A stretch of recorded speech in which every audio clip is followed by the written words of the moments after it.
Olá, gente, tudo bem? A aula desta semana vai ser um estudo um pouco mais detalhado sobre o sujeito. Nós já sabemos o que é uma oração, não é? É aquela frase que se estrutura em torno de um verbo. E todos os verbos, quer dizer, quase todos, eles precisam de alguém ou de algo que os flexione, ou seja, que os faça mudar, que os faça se transformar de acordo com a situação comunicacional, tranquilo? Então, nós temos duas partes essenciais em qualquer oração. Quais são? O sujeito e o predicado. Vamos a eles dois? Vamos lá então, vamos para o nosso quadrinho branco de guerra. Vamos abrir aqui, eu clico. Vocês sabem que meu computador não é lá muito ágil, porque ele já é um pouquinho antigo. Vamos pegar aqui e colocar para cá. Vamos lá. Vamos, queridinho.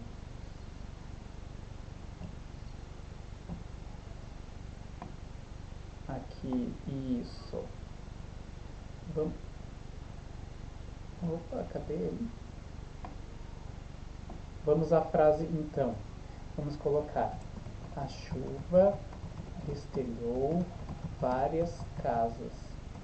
Temos aqui uma oração típica, que é o quê? Aquela frase, ou seja, um conjunto de palavras que passa alguma informação, que contém dentro dela um verbo. Quem é o verbo ali? Lembram que verbo é aquela palavra que 99% das vezes indica uma ação, de certa forma, marcada em um certo tempo, passado, presente ou futuro, e com um certo modo, que indica certeza, dúvida ou ordem. Então, temos a palavra aqui que é o verbo, é destelhou. Destelhou indica uma ação. Quem faz isso aí? Quem é que gera isso aí? Destelhou. A chuva. Então, nós temos duas partes principais nessa oração aqui, que eu vou usar as nossas famosas canetinhas. A primeira parte em vermelho, nós a chamamos de sujeito. E a outra parte em verde é tudo aquilo que não é o sujeito, é o predicado. Essas duas partes são as essenciais em qualquer oração, ou seja, qualquer oração da nossa língua, 99% dos casos, possui esses dois termos, o termo em vermelho, que é o sujeito, e o termo em verde, que é o predicado. Eles podem ter vários tamanhos, não importa se é uma palavra, duas palavras, 10 palavras, né? Mas cada parte dessa aqui, tanto da parte do sujeito quanto da parte do predicado, vão ter algo chamado núcleo. Núcleo é o que? Aquela palavra super, extremamente essencial e importante, sem a qual essa parte é destacada, ela morre. Por exemplo, dessa parte vermelha aqui, qual é a palavra que eu, de maneira alguma, eu posso tirar fora? É o a ou é chuva? Claro que é chuva. Então, chuva aí é o núcleo do sujeito, né? E do predicado aqui, qual é a parte que eu não posso tirar de maneira alguma? É o verbo destelhou, não é? Se eu tirar destelhou, fica várias casas, tá? A chuva, várias casas? Não há comunicação aí, tranquilo? Então, aqui chuva, a gente tem o sujeito e logo depois, em verde, tem o predicado. Esse sujeito ele possui um núcleo, que é chuva. É o núcleo do sujeito. E quem é o núcleo do predicado mesmo? Quase sempre é o verbo. O verbo destelhou. E como é que a gente vai achar o sujeito em qualquer oração? Nós temos uma técnica, nós temos um macete, ou seja, aquela coisa que mostra uma forma mais fácil de tu conseguires algo. A gente pega o verbo e tu faz a pergunta antes dele. Que ou quem mais o verbo. Então, por exemplo, ali, ó, a nossa perguntinha. Que ou quem destelhou? O que ou quem destelhou? A chuva.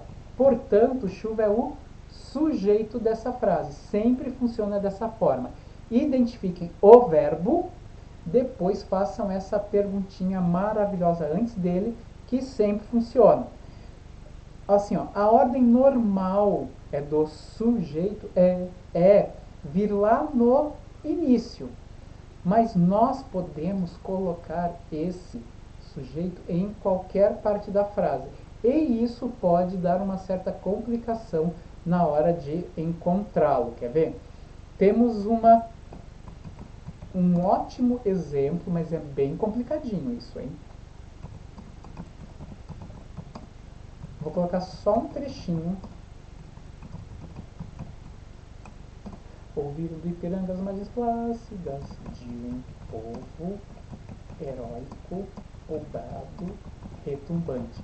Conhecem essa frasezona, essa super oração? É o primeiro e o segundo versos do hino nacional. Então, o hino nacional é um exemplo clássico de hipérbato. O que é hipérbato? Hipérbato é uma das figuras de linguagem que pega aquelas partes normais da oração e inverte toda a ordem delas. Fica assim uma frase bem complicada de tu entenderes, mas isso aí se deve graças a uma função artística, né? A uma função de música, de ritmo. Então, o autor do hino nacional fez um hipérbato violentíssimo aí. Então, como é que a gente vai achar o sujeito dessa frase? Vamos achar o verbo? Quem é o verbo aqui nisso tudo? Ouviram do Ipiranga as margens plácidas de um povo heróico brasileiro também. O verbo é aquela palavra também que pode ser conjugada. Eu, tu, ele, nós, vós, eles, mais o verbo ali do lado se flexionando, ou seja, se transformando. Então, temos ouviram. Eu posso pegar ouviram e colocar eu ouço, tu ouves, ele ouve, nós ouvimos, vós ouvires, vós ouves, eles ouvem. Ou eu ouvi, tu ouviste, ele ouviu. Nós ouvimos, vós ouvistes, eles ouviram. Então, ouviram é verbo. E esse verbo está no singular ou no plural? Teve uma coisa ou teve mais coisas que ouviram? Ouviram. Parece que é plural.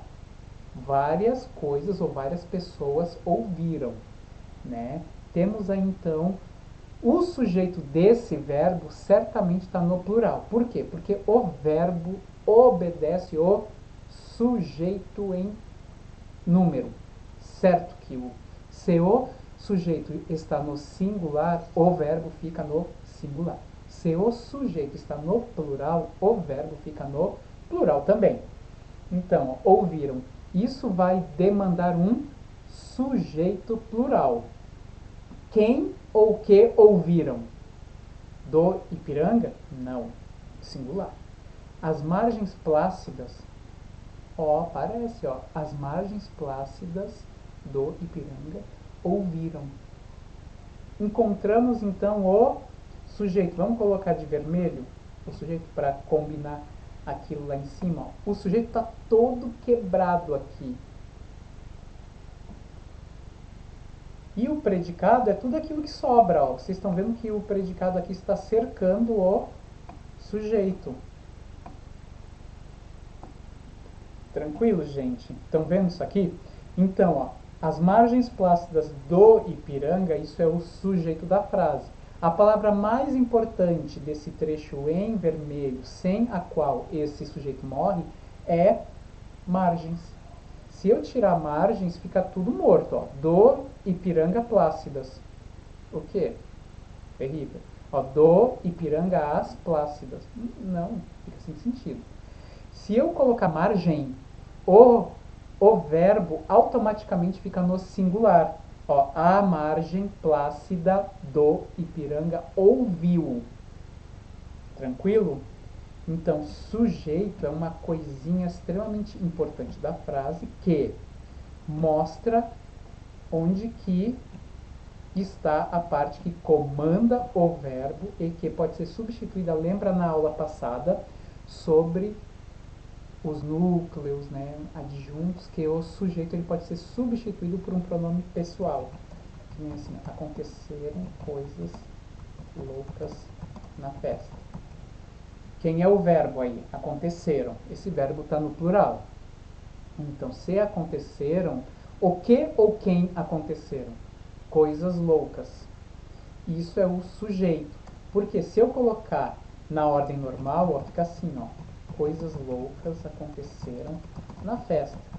Então, nós temos aqui essa ordem mais comum que nós apresentamos o sujeito antes do verbo, lá no comecinho da frase, ela é chamada de ordem direta.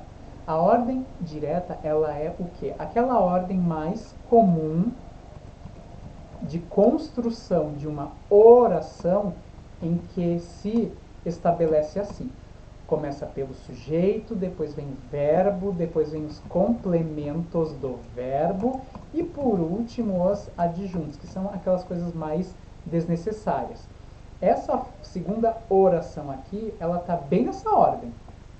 Porque a gente tem o sujeito, coisas loucas, depois vem o verbo, aconteceram, e vem uma coisa um pouco desnecessária, que é onde que isso aconteceu, que é o adjunto. Essa frase aqui não tem complemento, por quê? Porque esse verbo, ele não precisa de mais nenhuma palavra para ele ter sentido completo, tá bom? Mas isso é papo para uma outra aula nossa. Só que muitas vezes a gente quebra essa ordem direta, que nem assim, ó. Chegou, vamos colocar aqui.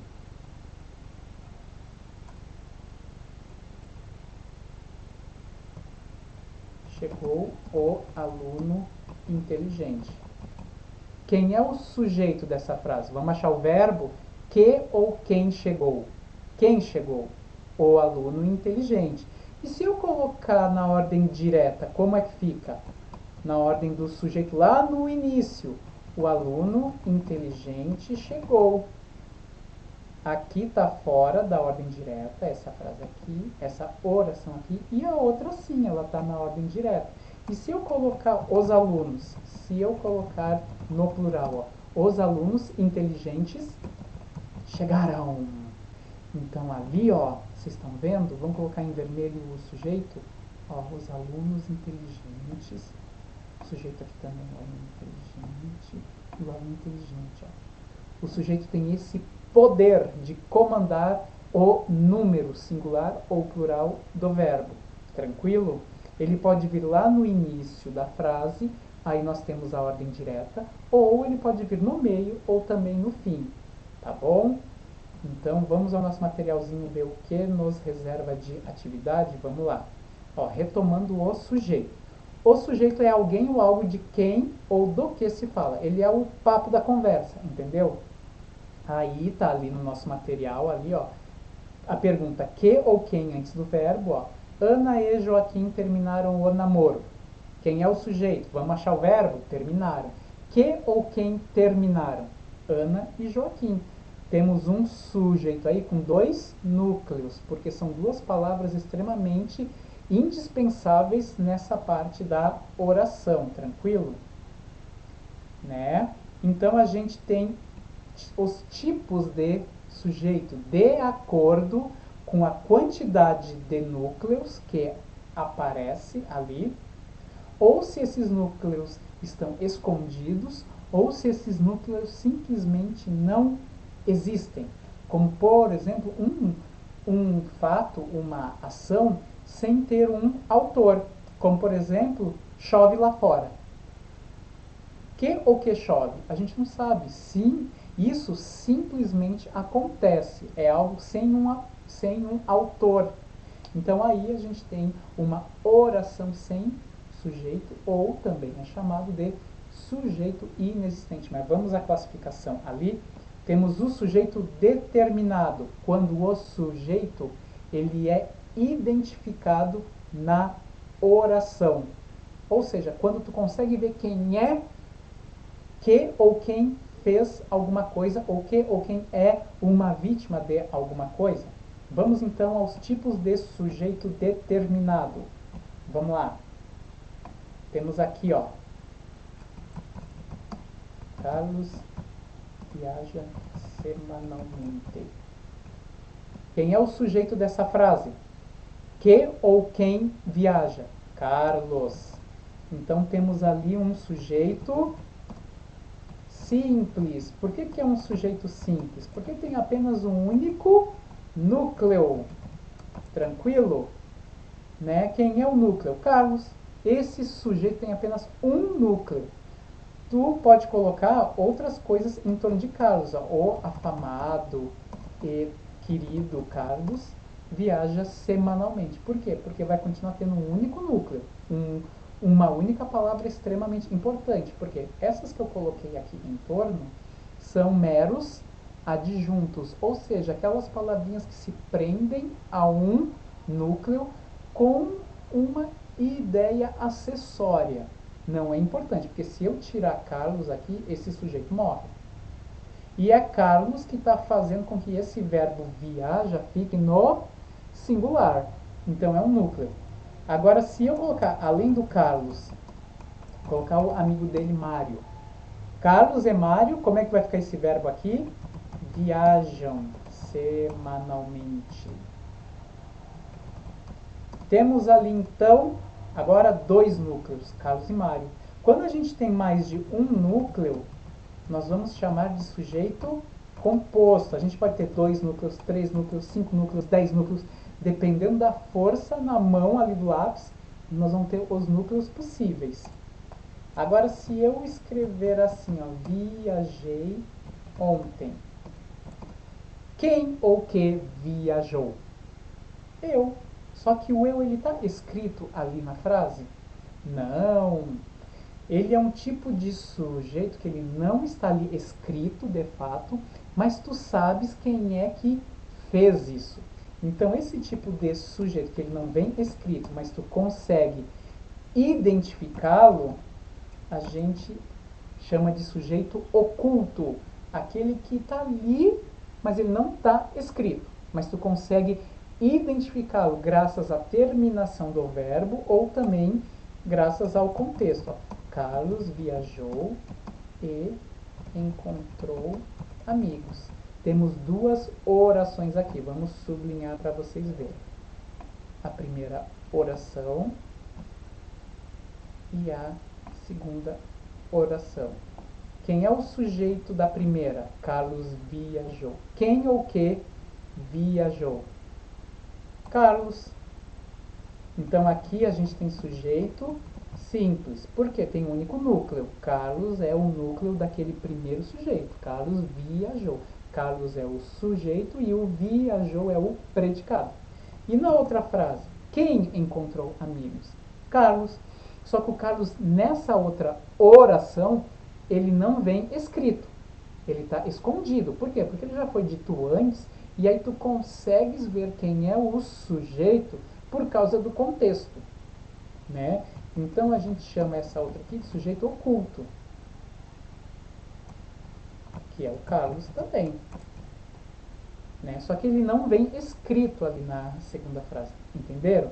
Então esses são os 3 casos de sujeito determinado, ou seja, aquele que nós sabemos quem é. Agora a gente vai ter o tal do sujeito indeterminado, aquele que não pode ser identificado ao certo. Sabe quando que nós utilizamos isso? Cada tipo de sujeito, né, atende a uma função. Por exemplo, nós chegamos do trabalho à nossa casa. Estamos loucos de fome. E abrimos a geladeira com o pensamento daquele bolo de chocolate nos esperando, mas não resta um farelo sequer. Só que tu mora com mais pessoas. Tu moras com mais pessoas. E aí, tu não queres acusar ninguém. Então, a gente diz bem alto: comeram meu bolo de chocolate. Ficamos bravos. A gente fala assim: ó, comeram meu bolo de chocolate. Quem ou que comeu o meu bolo de chocolate? Alguém. Alguma pessoa. Eles, elas, uma pessoa, 2 pessoas. Todo mundo da casa compartilhou o meu bolo. Mas a gente não sabe ao certo. Então esse sujeito, além de ele não vir escrito na frase, nós não conseguimos, né, precisar muito bem quem é ele. Então aqui a gente tem o sujeito indeterminado, que nós vamos nos deter em um tempo hábil, tranquilo? Então, vamos aos exercícios agora. Identifique quem é o sujeito da frase, localize o verbo e faça aquela perguntinha clássica. Quem ou que mais o verbo. Se houver resposta, a sujeito. Ó, a festa continuou madrugada afora. O que ou quem continuou? A festa. Sujeito aí simples, porque tem um único núcleo, festa. Encerrou satisfeito a reunião o diretor da empresa. Quem encerrou a reunião? Quem encerrou a reunião? O diretor da empresa. Isso que é o sujeito da frase. Ele tem apenas um único núcleo, que é diretor, portanto é simples. Bateram no meu carro. Tu tá ali dirigindo e alguém bate e fala, bateram no meu carro. Tu não sabes ao certo quem é que fez essa asneira, mas alguém fez isso. Então aí a gente tem aquele tipo de sujeito que ele não vem escrito e tu também não sabes quem ele é ao certo. Então ali a gente tem alguém que não identifico, ou seja, sujeito indeterminado. Faz muitos anos. O que faz muitos anos? A gente não sabe. Então aqui a gente não tem sujeito. Agora vamos ali as outras coisas. Estudo e dedicação são essenciais para a aprovação. Quem são, né, essenciais? Estudo e dedicação. E isso é o sujeito dessa frase. Dois núcleos, sujeito composto. Alugam-se apartamento. Que ou que se aluga? Que ou quem se aluga? Apartamentos. Apartamentos é o sujeito. Sujeito simples, tem um único núcleo. A casa fica próxima à rua Florida. Quem é o sujeito aqui? Quem fica próximo? A casa. Sujeito simples, um único núcleo, casa.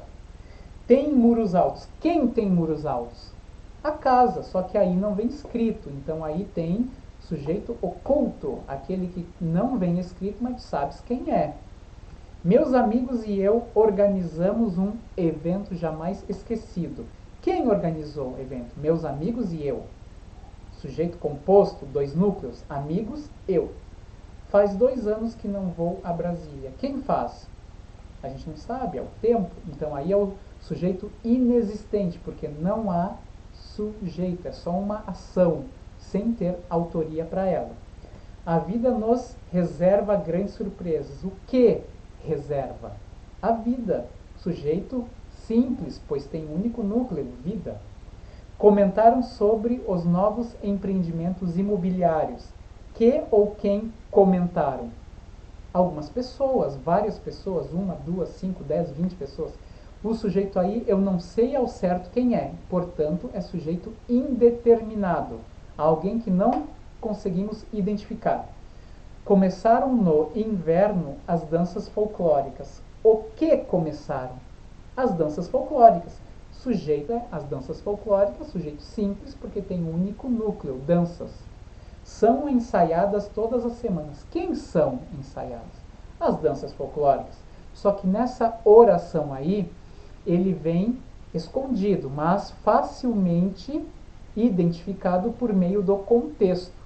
Temos aí, então o sujeito oculto, né?